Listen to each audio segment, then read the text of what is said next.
pertinente, percutante, tant sur le plan du climat politique actuel que sur celui du taux décroissant du PIB en Ouganda ou de...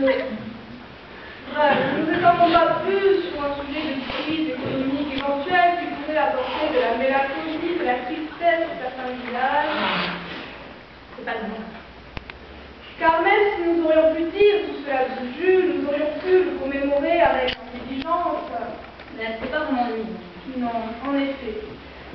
Et pour ceux dont le souvenir s'estompe déjà, pour les curieux qui ont fait du monde entrer par ici, pour ceux qui sont venus par politesse, de peur de ne froisser personne, ou pour ceux qui sont venus par obligation, ou pour ceux dont la présence rendra un suspect une grande part de l'héritage de la guerre civile, veuillez voir ça avec la tendance de la famille. Il n'est pas inutile de rappeler que Jules était grand, beau, la peau bronzée, un œil vert, un œil bleu, une superbe musculature. Très bien. Pardon, le souvenir de Jules est encore trop présent et touché. C'était une véritable force de la nature. Il avait plein de qualités. La beauté, le charme, le sex appeal, le magnétisme.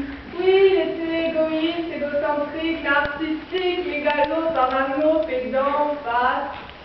Il était, comment ça m'a dit, je trouve, tous les hommes sont menteurs, inconstants, faux, bavards, hypocrites, orgueilleux et lâches, méprisables et sensuels, bien sûr.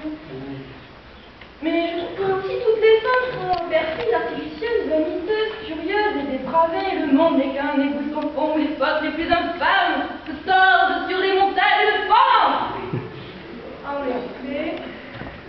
Et enfin, on pourrait également faire la liste de qualités nombreuses, diverses et variées. Bonsoir. Bonsoir. Merci de prendre mon tour de roue.